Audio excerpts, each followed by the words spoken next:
aniquilar as almas. Então, não vai ter sofrimento eterno, né? É um falso ensinamento que existe sobre o inferno. As duas correntes teológicas aí, ambas erradas, errôneas, heréticas, né? Por assim dizer. Falamos ainda sobre os sentidos atribuídos ao termo inferno, né? Nós vimos que Sheol e lugar dos mortos, mundo dos mortos, né? São termos do Antigo Testamento, que se refere ao inferno, né? Aliás, são lugares intermediários ao inferno, não é exatamente o inferno. E falamos no Hades, no Tártaro, no Guiena, são lugares intermediários do céu, aliás, do inferno no Novo Testamento. Mundo dos mortos e Sheol no Antigo Testamento, é verdade? Hades, Tártaro e Guiena, mundo dos, lugar intermediário no Novo Testamento, no grego. Essa distinção aí de idiomas, grego e hebraico. E por fim, já no último subtópico da lição, nós falamos, da lição passada, né, nós falamos sobre o castigo eterno. E deixamos ali uma frase que fala assim, a balança de Deus ela precisa ser justa. Ela é justa, né? Nas horas, até nas horas finais da existência humana. Então, um Deus que prega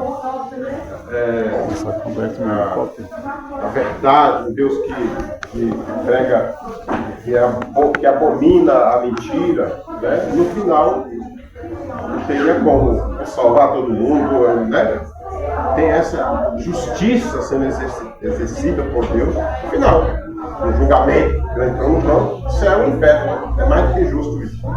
É o que se espera desse Deus que nós conhecemos e pregamos. Bom, a lição de hoje traz por tema a bendita esperança, a marca do cristão. É um tema bonito, né? A bendita esperança, a marca do cristão. Um tema bem sugestivo, inspirador, ideal para somar a esse nosso tema trimestral, que fala sobre a carreira que nos está proposta. E aí já subentende aqui que ninguém, sem esperança, consegue correr, né? Atrás de quê? Se não tem esperança, né?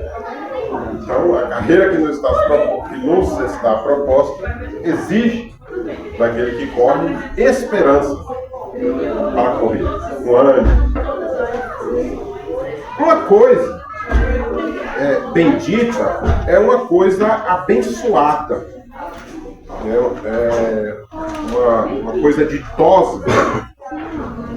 Já viu aquele hino lá? Ditosa Esperança? Acho que é isso, né? Ditosa Cidade, né? Ditosa Cidade, né? Ditosa Cidade. Ditosa Cidade. Ditosa é algo esperançoso, né? Bem-aventurado. Uma beata também é outro termo meio comum pra gente, né? Beata se aplica muito ao católico, mas beata é algo feliz, é bem-aventurado, né? Às vezes a pessoa se refere a Santa Maria, beata, né? Então é isso, uma coisa bendita esperança, uma bem-aventurada esperança, uma ditosa esperança, uma beata esperança. Eu não quero ser cri-cri, às vezes eu costumo ser, mas não é intencional, né? Mas o subtema deveria ser uma das marcas. O subtema que eu falo é isso aqui, né? Que é o tema, né? Bendita esperança. O subtema é aquele complemento que vem embaixo. Deveria ser, no meu entendimento, uma das marcas, não a marca, porque existem muitas marcas na vida do cristão. E a esperança é uma das, né? E não a marca, como se fosse a única, né? Visto que são muitas as marcas de um cristão, por exemplo, a humildade é uma marca do cristão, a gratidão, a fé, são marcas que se esperam no cristão. Existem muitas, né? A gente está citando aqui várias, por exemplo, a maior de todas as marcas que se esperam no cristão é o amor. Nosso Deus é amor, a essência do nosso Deus é amor, espera-se do cristão que ele ame mais a Deus, que é o primeiro mandamento, e o segundo é o seu próprio, como a si mesmo. Então, o amor, eu diria que é a maior marca do cristão.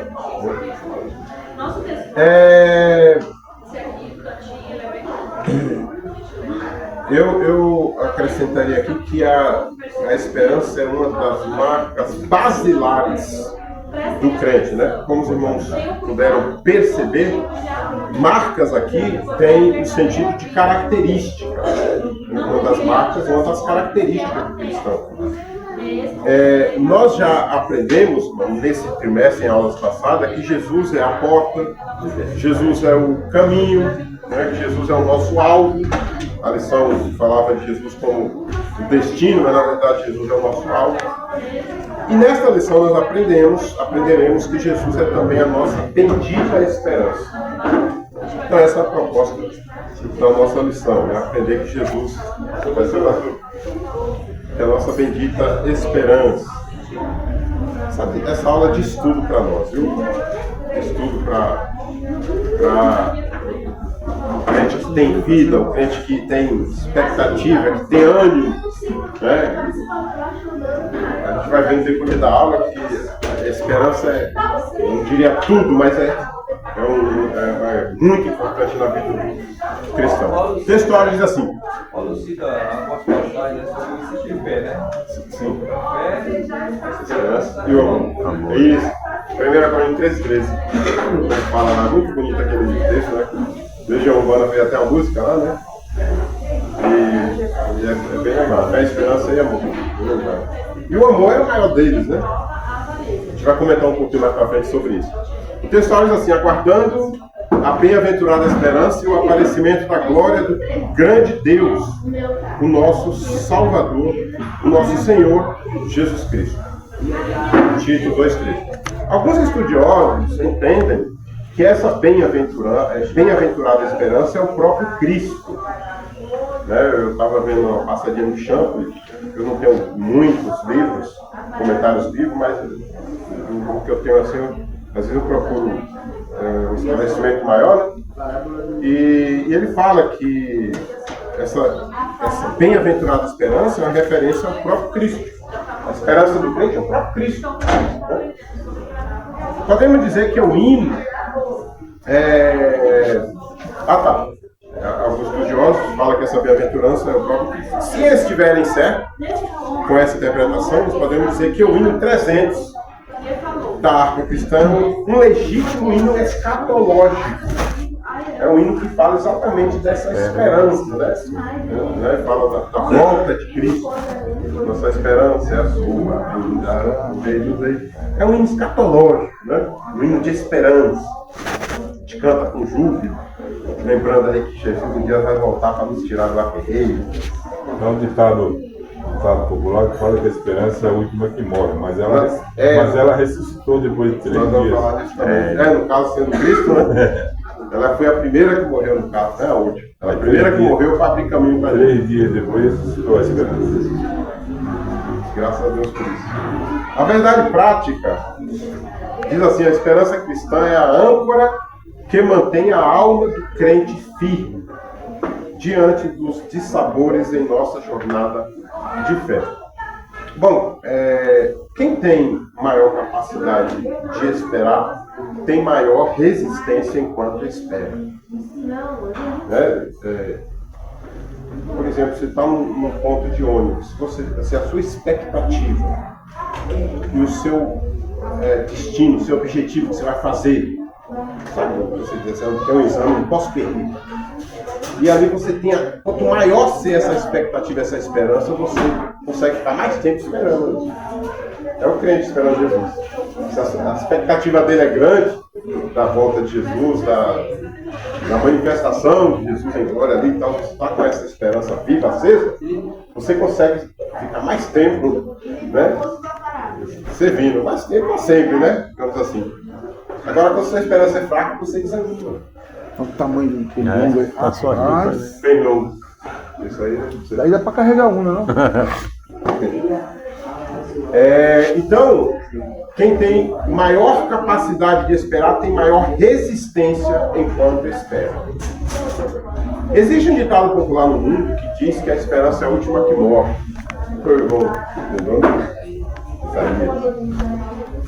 Isso querendo dizer, é uma referência aqui, né? Querendo dizer que devemos esperar até o fim, pois a qualquer momento o que se espera pode chegar. Esse é o sentido, né? Me parece que devemos esperar, me parece que por trás deste ditado popular, aparentemente errado, né? A esperança é a última que morre. Como assim? É um ditado aparentemente errado, mas existe um sentido correto nesse ditado. Mas, com o crente, não pode ser assim. A esperança do crente jamais deve morrer. Crente sem esperança deixa de ser crente. Um crente que não tem esperança no futuro, na vida de Jesus, né? Ele não é crente. O sábio Salomão, em Eclesiastes 9:4, disse que enquanto há vida há esperança. Em outras palavras, né, não sei se existe alguma tradução que diz com essas palavras, mas o que está querendo dizer ali é que enquanto há vida há esperança. Então foi um provérbio, né, dito pelo sábio Salomão. Vocês podem consultar aí para ver como que está lá. Eclesiastes 9:4. Enquanto há vida há esperança. Obrigado. Esse versículo não contradiz o outro, porque mesmo depois de morto ainda há esperança para Deus. Então, lá fala sobre a morte da esperança, né? A esperança é a última que morre. Morte da esperança. Como que a esperança de uma pessoa... Que Jesus pode ressuscitar ainda, mesmo depois de morto. O crente não é assim, né? É como eu falei, aquele que fala lá que a esperança é a última que morre, o crente não é assim. A esperança do crente nunca morre. Porque a esperança do crente é Jesus, né? E ainda que você não veja por esse aspecto, a esperança do crente com Jesus, a esperança do crente realmente é aquilo que ele tem, a expectativa que ele tem, isso não acaba. Se você perder isso, você deixa de ser crente. Eu estou falando quando Salomão fala assim, enquanto a vida há esperança. Mas e depois? Enquanto a vida de você é esperança. Mas depois... mesmo morto, Jesus pode ressuscitar. Não, mas aí você morto não tem esperança. Morto não tem esperança. É a pessoa, né? Não. Salomão foi literal ali. Enquanto você viver... Falando de si próprio, né? Jesus não morreu, Jesus de uma vez não morreu. Morto é quem está, gente. Não tem esperança, está morto. Sim. Quem tem esperança está vivo, mas quem não tem esperança está morto. Isso. Salomão estava falando da pessoa, do humano, né? Do ser humano, exatamente. Enquanto a vida é esperança. Porque quando você morre, existe esperança no caso de Deus, né? Aí o morto é passivo dessa ação divina para que ele ressuscite. Ele não é mais ativo. Ele não tem mais esperança, ele morreu. Ele morreu, ele não tem esperança. Então vamos lá. A introdução. Introdução. Desde quando o crente nasce de novo, ele é convocado a viver uma vida. Saiu voando ali. Estava preso no carro, saiu voando ali. Olha o bexiga. Foi lá para a rua. Desculpa. Introdução. Desde quando o crente nasce de novo, ele é convocado a viver uma vida de esperança. Nesse sentido, a esperança cristã tem o seu fundamento na ressurreição do Senhor Jesus. É uma obra poderosa de Deus que move a Igreja de Cristo a trabalhar pela causa do seu reino. Assim, a lição dessa semana tem o propósito de expor o ensino da esperança cristã e o quanto ele é importante em nossa jornada para o céu. Bom, aqui fundamento... ele fala aqui de fundamento na ressurreição, né? Fundamento fala de base, né? A base, o lugar onde a nossa esperança está fundamentada, firmada, seu fundamento. E essa base que o pastor diz ser a ressurreição de Jesus pode ser melhor entendida como sendo a origem da nossa esperança. A nossa esperança, ela não pode, no meu ponto de vista, ser entendida como a base da ressurreição de Cristo. Mas a ressurreição de Cristo seria a origem, onde se originou a nossa esperança. Por que nós esperamos Jesus? Porque ele ressuscitou e um dia prometeu que voltaria. Subiu ao céu e prometeu um dia. Então, a ressurreição de Cristo aqui é onde se originou, ponto né, de partida ali da nossa esperança. Né? Não entendeu, estou tentando detalhar aqui, não é necessariamente a base, né? Mas pode ser entendido assim também. Foi na cruz de Cristo e a partir dela que recebemos uma nova expectativa de vida eterna, ou seja, uma nova esperança, através da morte e ressurreição de Jesus. Por isso que a ressurreição de Jesus é a base na concepção aqui dos nossos pastores e avós, comentaristas. O ponto 1, posso não ler, irmão Luiz, pode ser? A esperança cristã. De acordo com o Novo Testamento, a esperança é uma expectativa favorável e confiante que se fundamenta ao que não se vê, ao futuro. Nesse caso, ela pode antecipar aquilo que é bom. Não por acaso o apóstolo Paulo escreve que a esperança do cristão foi estabelecida por meio de Cristo. A esperança da glória é a esperança da nossa. E a esperança nossa. Portanto, do ponto de vista bíblico, podemos dizer que a esperança é a confiança no cumprimento de uma grande expectativa. Amém. Bom, então, a gente, todos os termos, irmãos, eu não sei se exatamente isso não é fruto de pesquisa que eu vou falar, mas todos os termos seculares, né, digamos assim, todos os termos universais da humanidade, assim, no caso do crente, ele tem um significado diferente, né? Porque são duas vias aí, o mundo e a igreja. Então, isso não se aplica literalmente o conceito de um a outro. Né? Esperança na expectativa do ímpio é qual? De dias melhores, sei lá, de prazer, desejo um céu que não conhece, um Deus que não... né? É diferente, nós não. Né? Nós temos a nossa esperança firmada na verdade de Deus. Né? Então vamos lá, a palavra esperança, em seu significado mais comum e simples, quer dizer expectativa. Expectativa, esperança é expectativa. Né? Sentimento de quem vê como possível a realização daquilo que deseja. Isso é esperança. Ou seja, se alguém tem esperança é porque acredita que o que ele espera vai acontecer. Mas a esperança cristã vai além. É quase que um sentimento de fé sendo intermediado, né? Eu também. Um sentimento de fé, a esperança do crente é um sentimento de fé intermediando aquilo que se espera. Não é só uma espera comum, uma expectativa, mas existe ali uma fé, né, de que alguma coisa venha e realmente resolva, né, uma fé mais consistente, algo mais profundo, a esperança do crente.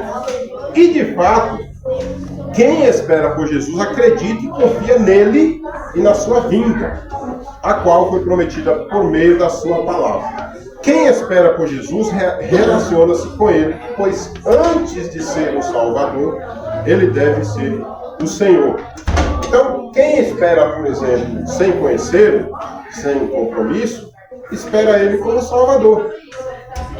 Espera aquele que vai me salvar, né? Entendendo que aquela pessoa está em maus lençóis, é uma situação difícil, e o Salvador vai aparecer um dia para me salvar.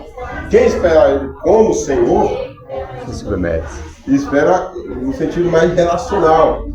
Eu espero porque eu quero ter com o meu Senhor. Entende? A visão é mais profunda. A minha esperança é mais... Aí já faz o que ele manda, né?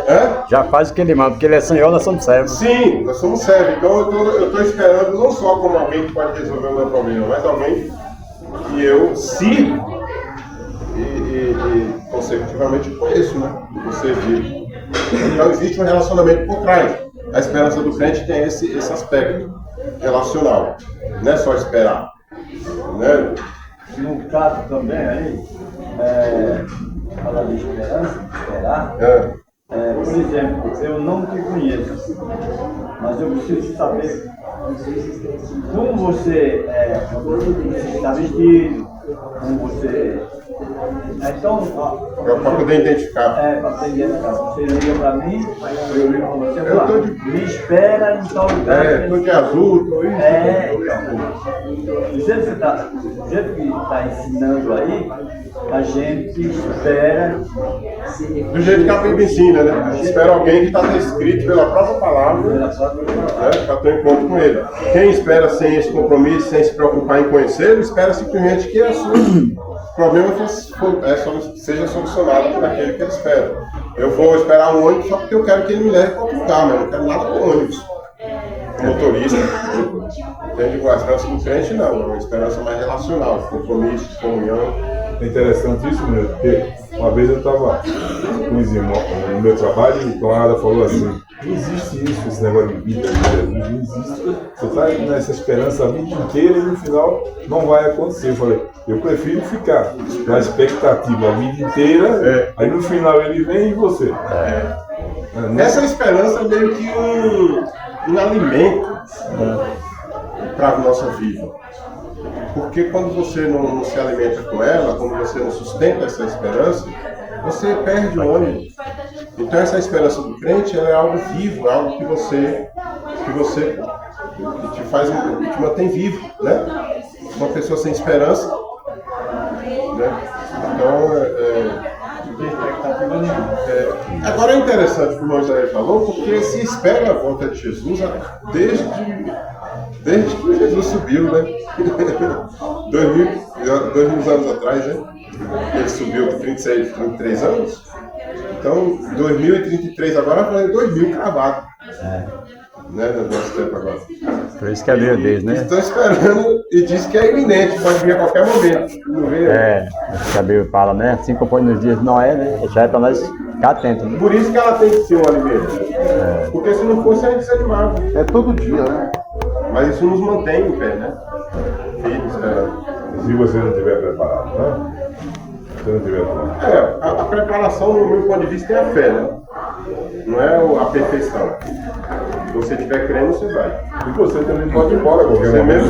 mesmo se você for tiver em pecado, crendo em Jesus, para mim você vai. O pecado que eu falo é algum deslize da vida, mas se sua fé estiver intacta, você vai. Para mim, só que não sobe do céu, irmão, é aquele que é apóstata, pecador que não confessou sua fé em Cristo, entende? O pecador blasfema, aquele pecador mesmo. Mas o cristão, que é crente, confessa, mas que está em momentos de fraqueza, para mim isso aí não impede que ele suba para o céu, desde que a sua esperança esteja viva em Cristo. Sabe quem tem o irmão chamado Jacira? É cantor, né? Acho que não falou. Pernambuco? Eu não sei como ele é, Jacira. Sim. Paulo Mendes é de Sergipe. Ele fala assim: ela escreveu um dia assim: não se pode matar um crente. Quem é salvo não morre. Se pode matar? Não se pode. Não se pode? Quem é salvo não morre. É uma concepção. A fé dela é tão grande que ela vai receber nada. Vamos! Mas é uma concepção calvinista.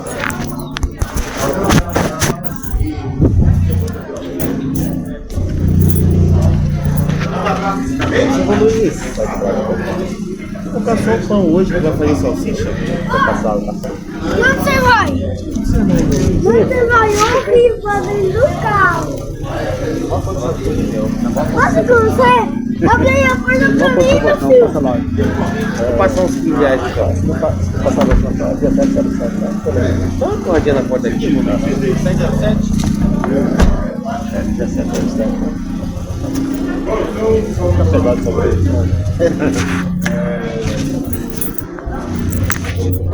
Esperança nas cartas do apóstolo Paulo. Pode ver, irmão? A esperança na carta do apóstolo Paulo.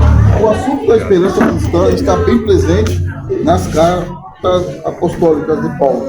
Nelas percebendo a esperança da ressurreição dos mortos em Cristo, a esperança do cumprimento da promessa, a esperança da justiça, a esperança do evangelho, a esperança do arrebatamento da igreja, a esperança da vocação, a esperança da vida eterna e, finalmente, a esperança do aparecimento da glória de Deus e do Senhor Jesus Cristo.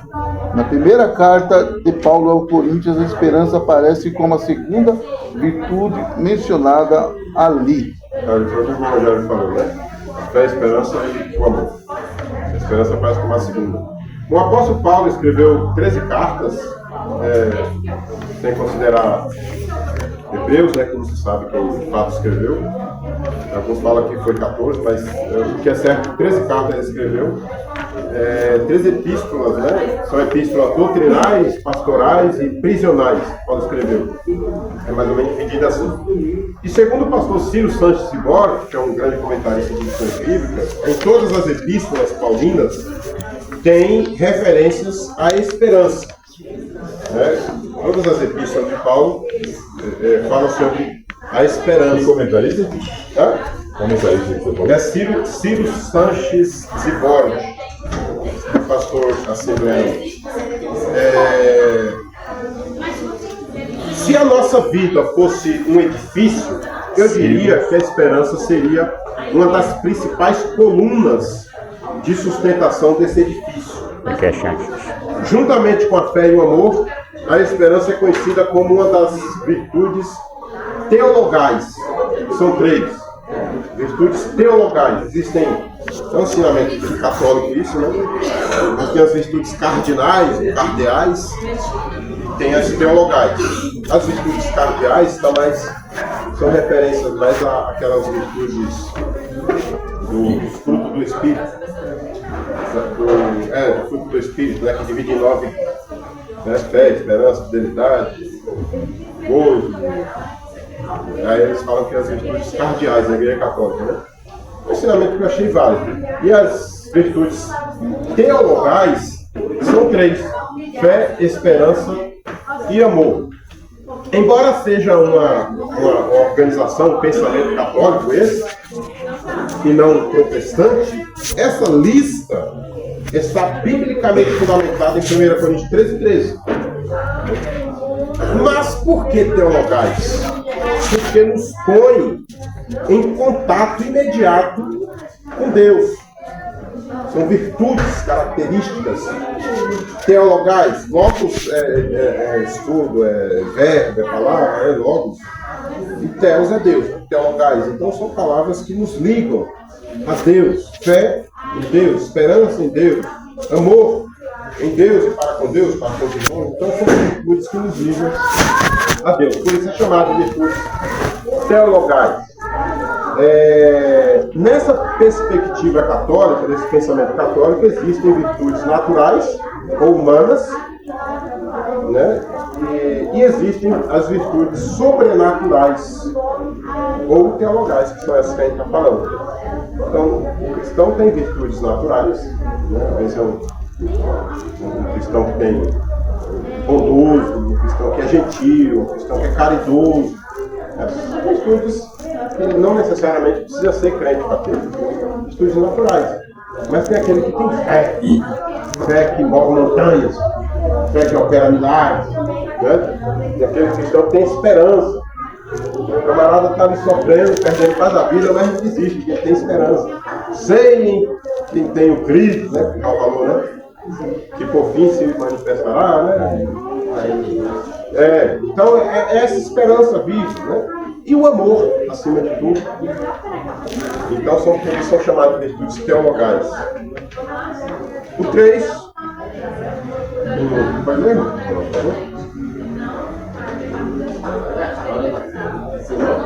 Tá sem óculos? Deus voltou da nossa esperança. Essa esperança é uma consequência do novo nascimento em Cristo Jesus. De modo que esse processo chegou a uma obra plenamente. Por isso, Deus é bom. Amém. Bom, vou dizer aqui algo que eu lembrei, logo no início da minha fé, lá para os anos de 99, 2000, eu ouvi falar pela primeira vez sobre as bênçãos decorrentes da salvação. Bênçãos que decorrem, que surgem, né, a partir da nossa salvação. E eu ouvi isso pelo pastor, pela primeira vez, né, do pastor Natanael Farina, que era o segundo pastor Evandro ali na sede. Mas que bênçãos são essas? decorrentes da salvação? São bênçãos que vêm no pacote da salvação. Salvação é uma. Né? Mas quando você aceita Jesus, você nasce cru. Como aqueles 21, aqueles corte júnior lá, quem nasce lá dentro, lá, que sabe aqueles carrinhos de tudo, você tem que começar a pôr som, colocar roda, colocar um negocinho para ficar mais bonito, senão fica parecendo uma galinhota, né? Então é assim que o crente nasce, simples de tudo, sem saber, meio que perdido, né? Só a fé, que é o seu baluarte ali, né? Preferência que põe uma roda numa loja. Né? Na loja da Guapira. Então, a pessoa aceita Cristo, para eu exemplificar melhor aqui, a sua salvação está garantida. Mas as suas características físicas, morais, né, às vezes continua mentindo, né, continua vestindo roupa de qualquer jeito e tal, as características físicas, morais, as características temperamentais, o cidadão ainda não foi moldado, transformado, né? Emocionais, se irrita fácil e tal, mas é crente, aceitou a Jesus, né? Então ele continua com essas mesmas características que vai ser Jesus, né? A princípio, essas características não sofrem nenhum tipo de alteração dessas áreas. O cristão não sofre nenhum tipo de alteração dessas áreas. E só aos poucos a pessoa vai sendo transformada por Deus, né? E aí, o bruto fica manso, o arrogante fica humilde, o aflito fica calmo, o medroso fica corajoso, né? E assim vai. É a transformação. Essas são as bênçãos decorrentes da salvação. Ele já está salvo, já estava salvo desde que aceitou, mas não estava ainda transformado, né? Alguém diz assim, não, até critica e condena, não, você agora é crente, não sei. Né? Se não assusta, se não espanta. O crente que nasceu de novo, aceitou agora, você impõe já um peso, espanta, tem que ser aos pouquinhos, tolerante, né? E aí ele vai mudando. Isso é um processo lento, às vezes contínuo, vagaroso, né? E aí, quem não sabia o que era amor, passa a amar. Quem era cético, que não cria em nada, começa a crer. E quem vivia sem expectativa na vida, começa a ter esperança. Vivia perdido, para ele ele começa a ter esperança, né? Tudo isso é Deus quem opera em nós. E a conclusão lógica e imediata que fica aqui é que essas bênçãos são esperadas dos salvos. Todo salvo precisa produzir essas bênçãos decorrentes da salvação. Uma pessoa que aceita Jesus, diz que aceitou Jesus, está na igreja e mantém sem nenhuma transformação visível ou no falar, ela é uma pessoa meio duvidosa, né? Porque a pessoa salva, o objetivo do Espírito Santo de Deus é transformá-la à medida do caráter de Cristo. Cristo é o exemplo. Então, ele tem que ir sendo transformado. O fruto do Espírito é uma delas. Vai sendo gerado na pessoa, né? Aí se ela não está apresentando isso, pode ser uma série de coisas, mas às vezes não está dando ouvido ao Espírito, né? Paulo fala lá que esperava que os irmãos já estivessem comendo a feijoada e estavam tomando ainda leite, né? Em outras palavras falando. Então, quer dizer, tem crente que não se permite mudança, crescimento. Tem crente que esse processo alimenta o antigo, né? Falta de escola dominical. Alimenta o seu estado inicial. Ele alimenta aquilo que não quer mudar e aí também não muda. E dura a vida toda, né? E sabe qual é o pior disso? O pior disso é que ele limita ou paralisa de vez as bênçãos de Deus na vida dele. As bênçãos, inclusive, prosperidade, né? Quem não acredita só no que ouve, né? E às vezes nem no que ouve, meu O que quer. ouve e entra aqui e sai aqui, né? Tem pessoa que vai para a igreja e não está ouvindo assim para dizer assim, não, Deus falou, tal, né? E é chato pra caramba. Agora chama ela pra frente pra orar. Querendo um milagre de Deus assim. Você quer compromisso com Deus, quer milagre, velho? Sabe que tem pessoas que chegam ao patamar de ser pastor e ainda tem esse problema aí. Quando ele fazer um negócio pra casa, ele voltando. Eu sou assim, rapaz, recomendo não. Se foi no domingo, na segunda, o camarada foi começar a Bíblia, ele agora entendeu que eu Não recomendou. pastor aí. Pois é. Aqui no nosso setor, tem um irmão que ele precisa se converter muito. Fala o nome. Não. Ele pegou o olho comigo. Ai, meu Deus do céu. E aqui, na linha aí que eu tava, aí o cara subiu, não sei se o cara tá, né? Aí o cara subiu, já subiu me xingando, né? Ele falou muito palavrão, e eu calado. E esse irmão em pé, assim, nas costas. Aí eu falei para ele, meu amigo, eu não sou seu amigo. A única coisa que eu posso responder para você é orar por você. Aí ele olhou para mim e disse assim, além de tudo, não responde nada e é crente. Porque eu tenho esperança que um dia você seja. Esse irmão que está na porta fala assim, ele é crente, mas eu não sou não, a minha mão não é não, pode me arrebentar. Olha só. Meu Deus. Faz E ali fica crente. Oi, mas aí, lê o próximo, por favor. A Bíblia focaliza o futuro. A história da criação se inicia com Deus. O primeiro livro da Bíblia, Gênesis, nos revela isso. Infelizmente, ao se desdobrar aos acontecimentos do início de Gênesis, o pecado provocou desarmonia da criação. Entretanto, Deus age para que tudo volte a ser perfeito, equilibrado e harmônico.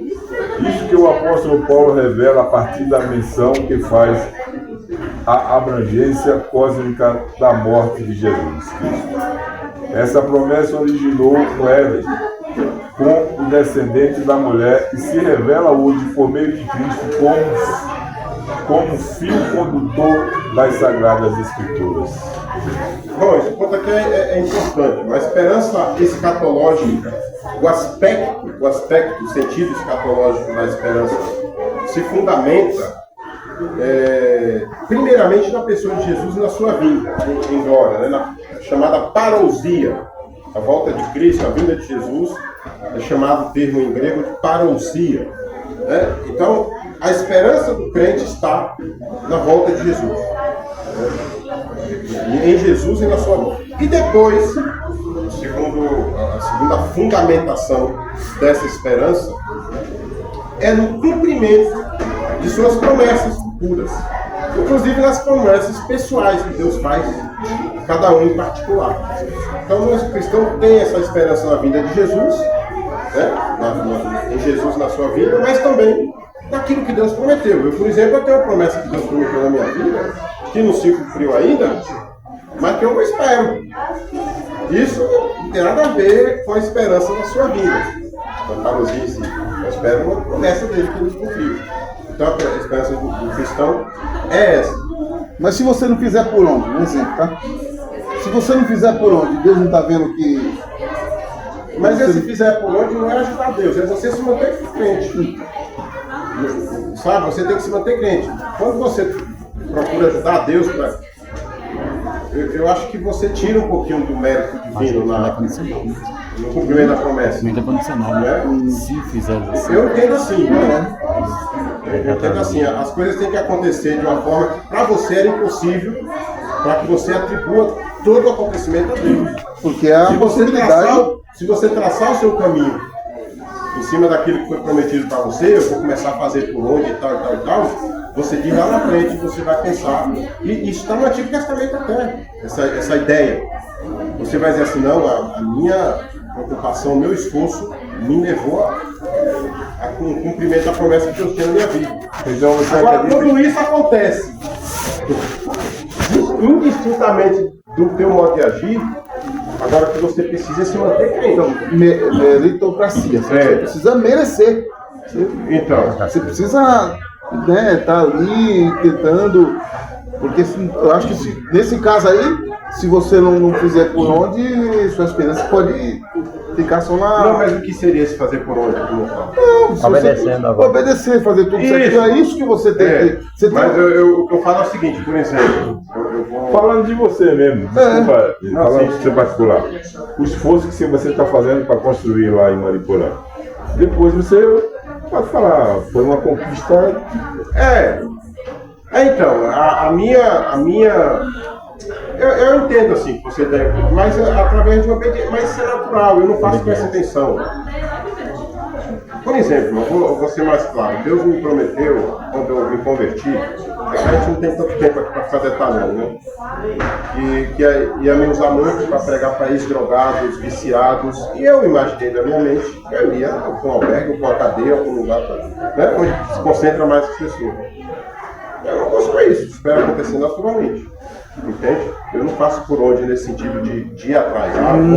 Eu vou ser um capela, vou ir com a irmã Teresa vai para fazer curso e tal. Eu não faço isso. Porque se eu fizer isso, se eu buscar isso, no meu entendimento, amanhã, quando se cumprir isso, eu vou dizer assim, não, eu procurei também, não foi só Deus. Mas você fez 4 anos no Belém de Teologia, 5, você está preparado para essa situação. Mas não foi intencional que eu fiz isso, sabe?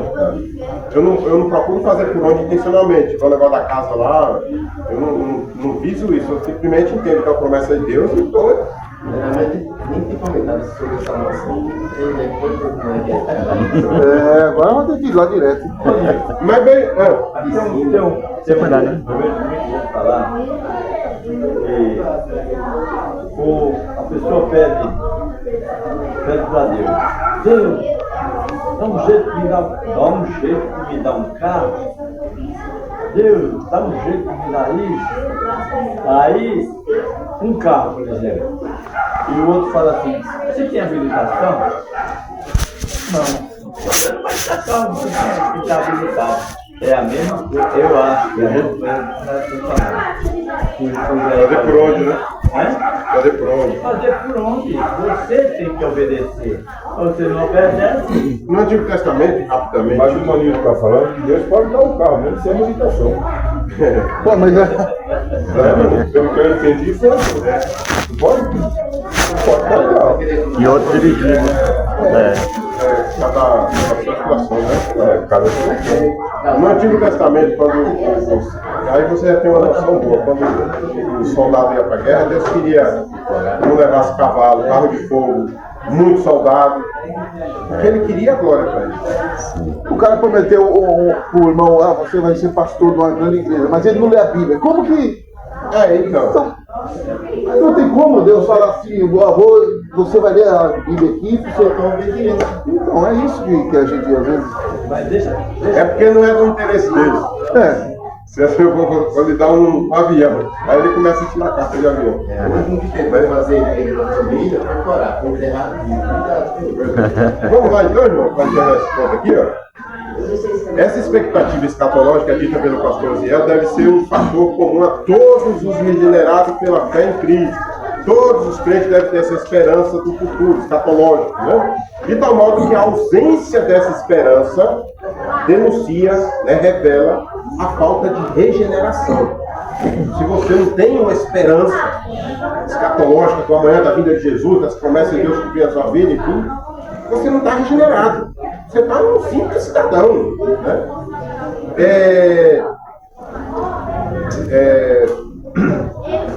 Vou voltar aqui. E isso, essa falta de regeneração, isso quer dizer, em outras palavras, que o cristão não tem, ou teve e perdeu, essa esperança. Ou seja, o cristão que não deseja o céu é um cristão problemático, duvidoso. A Bíblia diz em 1 Coríntios 15, 19 que se esperarmos em Cristo somente nessa vida, seremos os mais miseráveis dos homens. Então, o cristão primeiramente tem que ter esperança dos céus, ver Jesus. Portanto, somos participantes diretos dessa restauração divina da humanidade. Somos partes dessa ação divina em busca do equilíbrio e da harmonia, né, na criação, os quais foram comprometidos em função do pecado. Todo esse mover de Deus, Noé, Abraão, Adão, Davi, enfim, Moisés, tudo isso é porque Deus está processando a redenção da humanidade para ter harmonia novamente com eles. E nós, igreja, aqui somos parte disso. Nós temos que nos ver assim, como parte desse projeto divino de redenção da humanidade. A humanidade não caiu? Isso é sério. Deus está redimindo através de Jesus. A gente só tem que tomar posse disso. Obedecer e fazer por onde. Né? Não decepcionar Deus. Ele nos chamou e eu pensei, eu não quero não. Entende? Vamos para o próximo? A esperança do porvir traz consolo e alegria ao crente. Irmão Luiz? A doutrina das últimas coisas, denominada de escatologia, estuda as coisas futuras. Muitos vivem com medo do futuro, do que pode acontecer com eles, mas os cristãos se consolam e se alegram no que a Bíblia diz a respeito do futuro. Nesse aspecto, o que a palavra de Deus diz a respeito do que nos aguarda na eternidade com Cristo é glorioso e incomparável, em que as aflições do tempo presente não podem ser comparadas com a glória a ser revelada em nós. Assim, a Bíblia é um livro de profecia que produz alegria e consolo ao coração do crente. Nela encontramos um Deus soberano que governa as nossas vidas e age em favor do seu povo. Amém. Bom, uma das esperanças que eu tenho, eu acredito que é compartilhada também com os irmãos, é a esperança de uma sala fechada para a gente. Né? Esperança boa, né? A gente alimenta aqui nessa terra aí. Mas ter uma esperança é complicado. Às vezes eu falei para a irmã, falei para minha mulher assim, faz uma receita para mim assim, ela falou, vai esperando. Até hoje. Até hoje. Eu não fez por onde, o Ronaldo respondeu. Vamos lá. Então a esperança do porvir traz consolo e alegria ao crente. Bom, se nós colocarmos um carro, fazendo aqui, já iniciando aqui com uma ilustração. Se a gente colocar um carro e um avião lado a lado, é possível fazermos uma comparação entre eles? Sim ou não? Carro e avião, dá para fazer comparação entre eles? Não? Sim. Dá para a gente comparar, né? E até podemos dizer que existem muitas semelhanças entre os dois. Carro e avião. Por exemplo, os dois são meios de transporte, são iguais nesse sentido. Né? Os dois transportam pessoas ou coisas. Os dois usam combustíveis, né? Não sei, inflamável, não sei qual tipo exatamente, óleo ou gasolina, mas são inflamáveis, são semelhanças também. Os dois se locomovem, né, para se comover, usam combustível. Os dois são ou podem ser fabricados com o mesmo material, né? Os dois, inclusive, podem ser do mesmo dono. Mais ainda, os dois são comprados no mercado. Quanta semelhança tem? Precisam de piloto. Os dois precisam de um condutor, né? Um piloto, né? Ou seja, mesmo com tantas semelhanças e também muitas distinções, nós sabemos que existem entre os dois, existem mais distinções, aliás, né? A primeira é no formato, né? Que tem asa ou não, anda na terra ou no céu. Quer dizer, existem semelhanças e diferenças, distinções. Mas mesmo com tantas semelhanças e também distinções, podemos dizer que é absolutamente possível comparar um com o outro, o carro e o avião. Mas o texto de Romanos 8:18 diz que não existem comparações entre as aflições deste mundo presente e a glória que há de ser revelada. Como assim não há comparação? Não tem nada a se comparar. Percebe quão diferente é um avião de um carro? Quão diferente é um computador de uma cadeira? Mas eu posso comparar. Não, os dois foi feito pelo homem. Os dois foi comprado mesmo. Entende? Existe semelhança. O céu, aliás, as aflições dessa vida com o porvir não tem o que comparar. Não tem nada. Vê a intensidade do negócio, a diferença? Não tem comparação. Então fica claro que o que passamos aqui na Terra, como a igreja militante, é incomparável com o que deslumbrar,emos no céu. Né? Como igreja triunfante. Aqui, militante. Lá, triunfante. E é por existir promessas como essa, de um porvir glorioso, né? Que somos consolados e nos alegramos em meio às tribulações, aos dissabores da vida. Isso faz parte da nossa esperança. Então, o fato de eu saber que no céu será infinitamente melhor do que o que existe aqui, isso alimenta a minha esperança. Como eu falei, a esperança do crente é um alimento que o mantém vivo diante de Deus, em pé. Quando a esperança enfraquece, você. Uma pessoa que quer ter esperança, não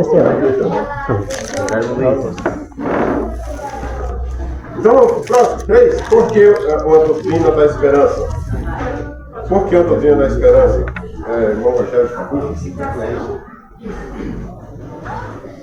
Quando temos uma doutrina da esperança, porque confiamos na promessa da ressurreição dos que morreram, na formação dos que vivos por causa desse corpo. Trata-se de uma promessa gloriosa para a cumprir. Como ainda não alcançamos essa promessa, vivemos na esperança de que brevemente tudo se cumpra, pois quem fez a promessa é fiel para. Amém. Bom, aqui nós temos uma pergunta, né? Por que a doutrina da esperança?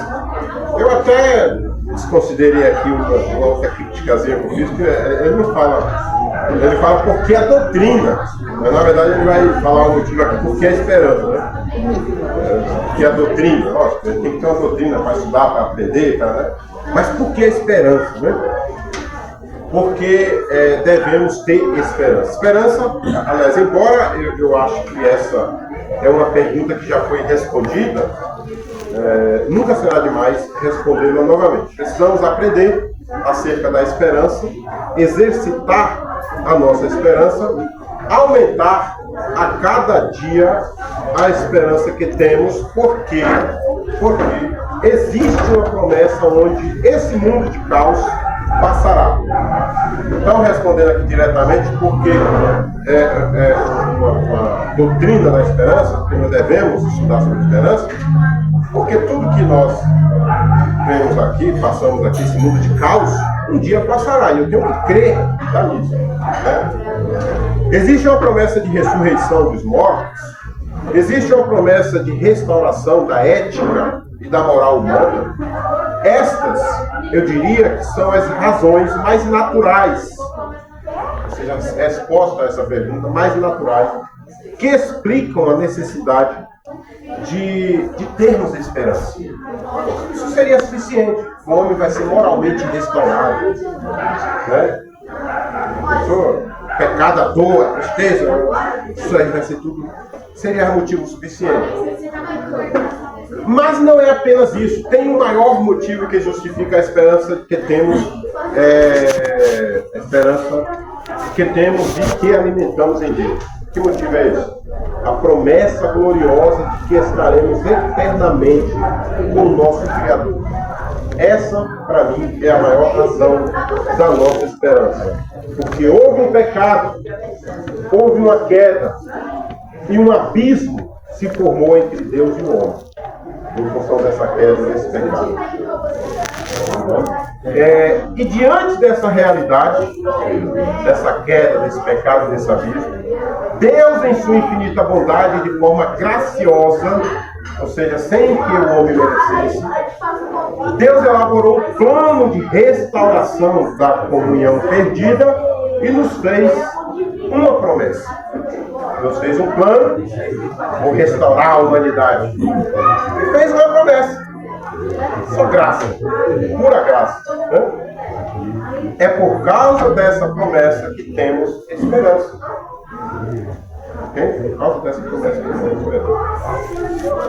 Então, irmãos, existem muitos motivos para que tenhamos esperança, para que alimentemos essa esperança, mas o maior dele é você saber que aquele que te criou, né, e que a princípio estava tão distante da criação em função do pecado da desobediência humana, agora há uma esperança de reaproximação, restauração da comunhão, de você estar um dia com ele.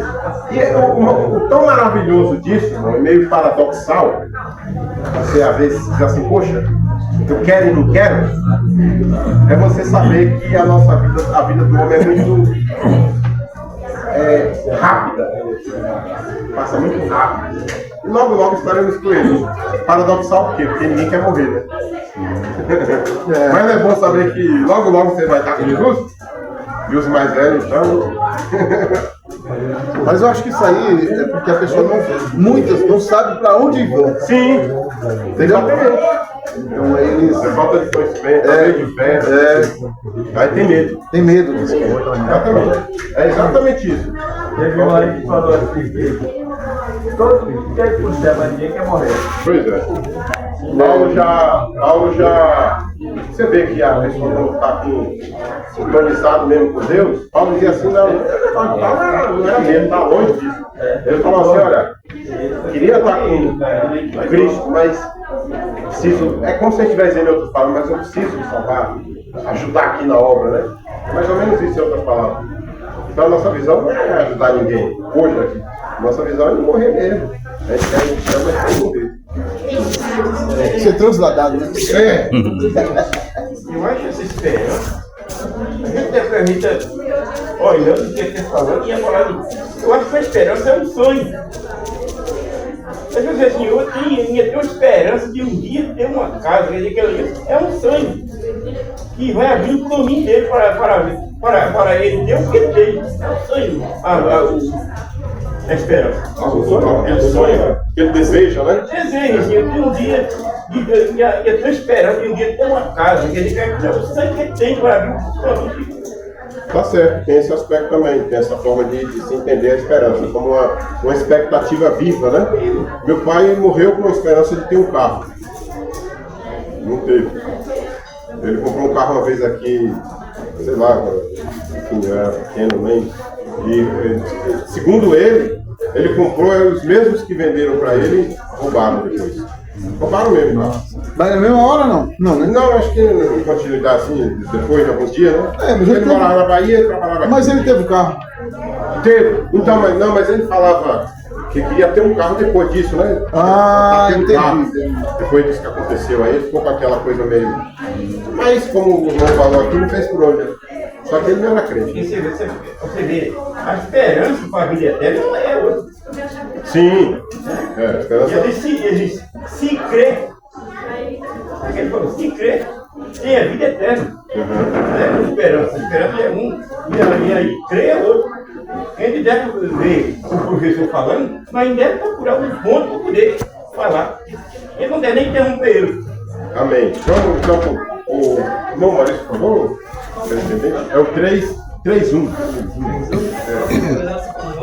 Isso, exatamente. Podemos descrever a âncora como uma pesada peça de ferro presa a uma corrente grossa e lançada ao fundo do mar com o propósito de manter o navio parado. O escritor autor Deus descreve a esperança cristã como uma âncora da alma segura e firme. Durante a jornada de Cristo, ela representa tudo o que sustenta e estabiliza a alma do crente em quem tem certeza. Amém. Bom, eu acho que todos aqui sabem o que é uma âncora, né? Me parece que a mais conhecida do Brasil é que tem no escudo do Corinthians, né? Que a âncora é dois remos e uma boia, né? E agora literalmente está afundando, né? Está afundando, né? Sinônimo de boiar, de estar por cima das coisas. Essa é a minha esperança. Meu, aí você... Mas âncora é exatamente aquilo. Âncora é exatamente aquele objeto lá.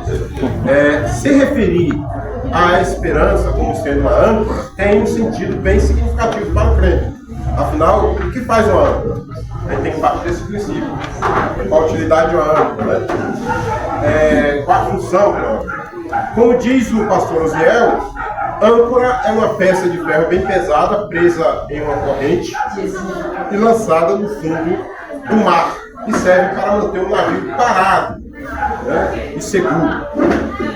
Não temos grandes lições que possamos extrair desta metáfora. Não temos grandes, né? Mas uma é preciso considerar. A semelhança de uma âncora, ou seja, de igual forma como age uma âncora, a utilidade de uma âncora, a esperança é útil para o crente descansar a sua alma em momentos difíceis de sua vida. A âncora dá uma estabilidade, um sossego para os tripulantes, para o marinheiro. A esperança na vida do crente é isso. Ele meio que fica indiferente com o que está passando, fisicamente, verbalmente, e ele descansa por causa da sua esperança, consegue descansar em Deus. Então a esperança nesse sentido, ela é comparada com a âncora. Um navio, em meio à tempestade, corre sérios riscos de naufragar. Mas quando a âncora é lançada ao mar, o marinheiro e seus tripulantes conseguem descansar.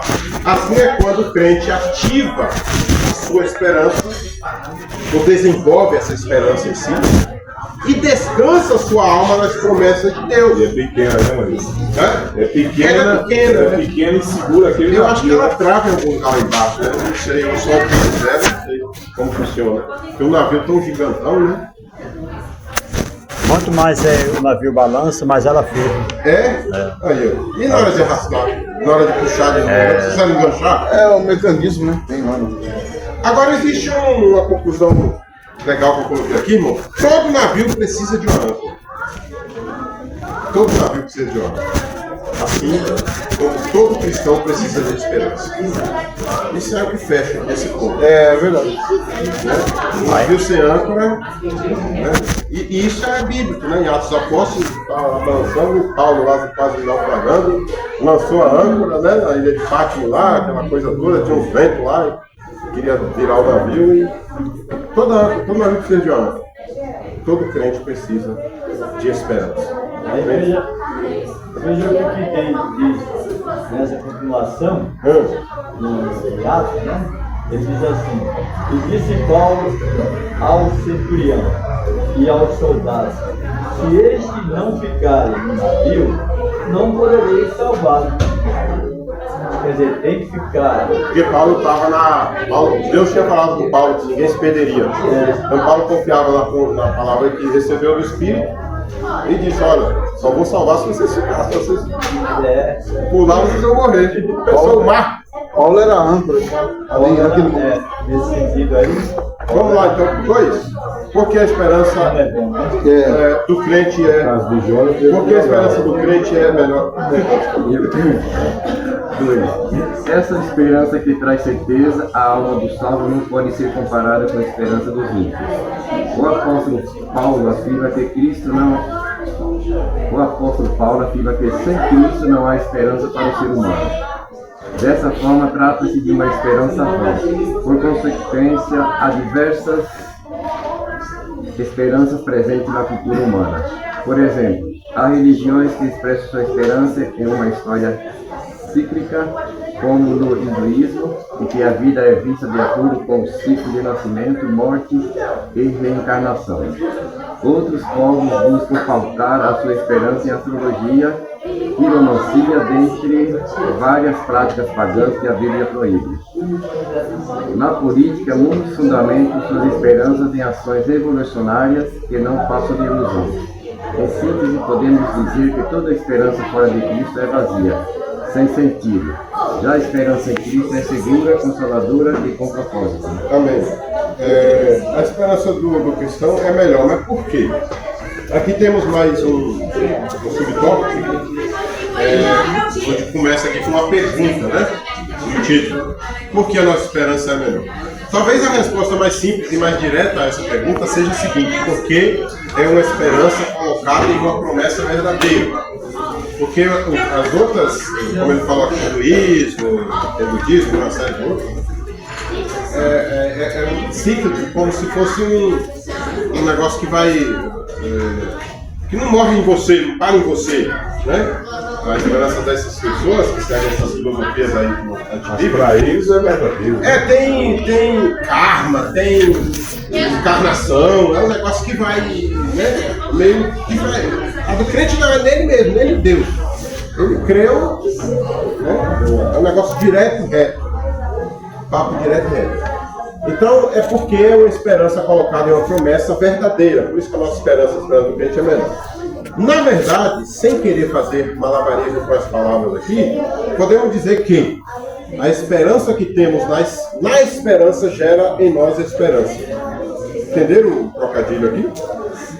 A esperança, vou voltar aqui. A esperança que temos na esperança, ou seja, a confiança, a esperança aqui no sentido de confiança, que temos na esperança, que é Cristo, gera em nós fé. Né?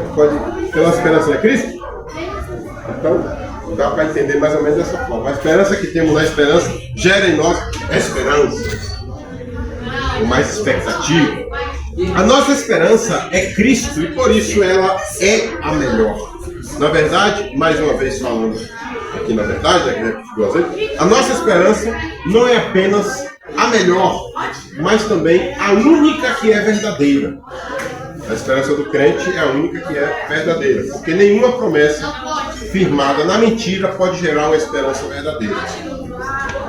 E o que eles têm, eles chamam de esperança, na verdade é mentira, né? São falsas esperanças. No entanto, é preciso fazermos aqui uma observação. Não é correto dizer que os ímpios não têm esperança. Não é correto fazer essa afirmação. A esperança do não crente, do ímpio, não é uma ficção, algo inexistente, criado. Não é. Ela existe. É uma realidade. Só que é apoiada em alguma coisa mentirosa. Essa é a questão. Mas o cristão, o ímpio também tem esperança disso. É a esperança que não vai se cumprir, não vai se realizar, porque ela é apoiada em algo que é mentiroso. Mas eles acreditam, né? O budismo, né? Mas eles acreditam. Que criaram uma expectativa de vida ali a partir de Buda, de uma filosofia que não tem nada a ver com a Bíblia, né? Como que ele vai, amanhã depois lá, se cumprir essa esperança dele, que eles esperam? Não vai, é mentiroso. Só que ninguém sabe, por isso que ninguém sai de lá. Se a gente tivesse uma visão após a morte, as pessoas optavam pelo que é verdadeiro e certo, que é a palavra de Deus. Mas como a cristianismo se resume em fé, é por fé. Você não vê para crer, você tem que crer para ver. Então, por isso, é uma esperança verdadeira. E depois da morte, nós vamos passar por um processo aí, para ver se chega lá. Amém. Vamos só por último aqui, falta só 3 minutinhos. Vai deixar com medo, né? Vamos, falta só 3 minutinhos, que nós vamos abrir aqui. Lê aí, meus velhos, o último. Vamos lá. Mantendo firme a esperança à luz do Novo Testamento, afirmamos que a segunda vinda de Cristo é o grande motivo para o crente permanecer firme e manter sua esperança, de modo que isso requer uma vida de pureza para desfrutar da promessa de ser como Jesus. Naqueles dias os discípulos de Cristo entendiam que a sua vinda seria de maneira iminente. Isto é, poderia acontecer a qualquer momento. Semelhantemente, devemos estar em prontidão, aguardando o dia em que o nosso Senhor arrebatará a sua igreja. Não sabemos o dia nem a hora que o Senhor virá, mas a nossa parte é mantermos a nossa esperança firme e viva e firme. Este último ponto aqui é bem interessante porque existe aqui um certo paradoxo e eu preciso explicá-lo para os irmãos. O título desse tópico sugere continuidade, permanência, é sinônimo de perseverança, de constância, de cuidado. Né? Eu confesso para os irmãos que no início da minha caminhada cristã, parece que tudo era mais fácil, né? Pode ser até uma impressão minha, mas parece que tudo era mais fácil naquela época. Foi engano meu. eu orava mais, buscava mais, dedicava mais tempo a Deus, né? Renunciava mais de mim mesmo para servir a Deus. Mas toda semana estava de vigília, no final de semana, né? E, enfim, não tinha nenhuma dificuldade de me mover para servir a Deus ou buscar em algum lugar da cidade, sei lá. Me chamava, eu estava indo, né? Isso no início da minha fé. Mas o que eu quero dizer com isso, irmão? Onde está o paradoxo, né, que eu falei? Que mesmo entendendo pouco naquele tempo sobre Deus, mesmo com pouco conhecimento bíblico, eu consegui manter-me firme até hoje. E aqui está o paradoxo, que embora eu tenha um ministério voltado para o ensino e estudo da palavra de Deus, isso não foi uma condição sine qua non, indispensável, para que a minha esperança em Deus estivesse de pé. Naquela época, eu tinha uma empolgação tremenda, como o novo crente tem, né? O novo crente verdadeiro que se converte tem essa empolgação e tal. Eu não tinha conhecimento nenhum. Estava flutuando no cristianismo. Tudo para mim era novo. Ainda pecava ainda. Como pensando que estava fazendo o que era certo. Né?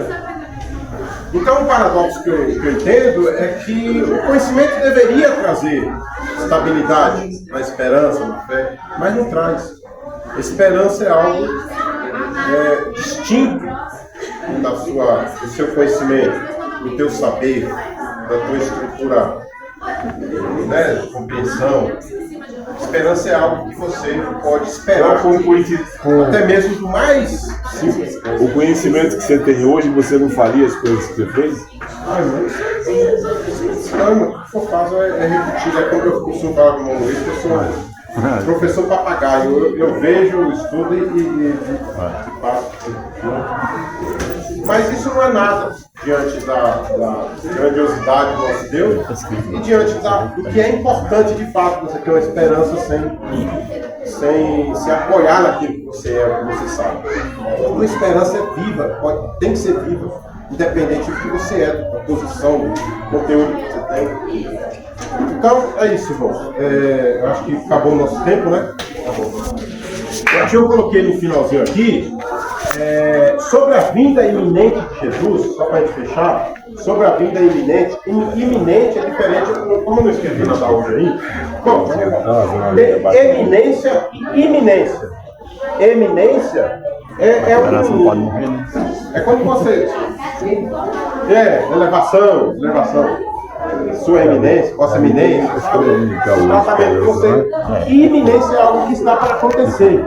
Algo que você se espera que pode acontecer a qualquer momento. Então, você pode ver esses dois termos aí e não haja confusão. Iminência e eminência. Então, eu coloquei aqui, ó, sobre a vinda iminente de Cristo, esse é o entendimento que a igreja tem desde aqueles dias. Isso é bem interessante. Sempre entendemos a vinda de Jesus como sendo iminente. E jamais podemos deixar de entender assim. Desconsiderar o fator iminência para o retorno do Mestre é o mesmo que perder a esperança nele e na sua vinda. Agora, esperar que Jesus volte a qualquer momento não significa isso. É apenas uma compreensão com um entendimento aleatório. Eu espero, eu creio, eu acredito. Não é simples assim, né? Mas também um comportamento santo. Quando eu espero, eu me comporto de tal maneira que justifica a minha espera, a minha posição de santo de crente. Então, não é só um entendimento aleatório, uma compreensão aleatória que se tem sobre a vida de Jesus, mas um comportamento santo e contínuo, como o pastor Osiel fala aqui, uma vida de pureza. Amém? Amém. Então, que Deus nos abençoe. Na semana que vem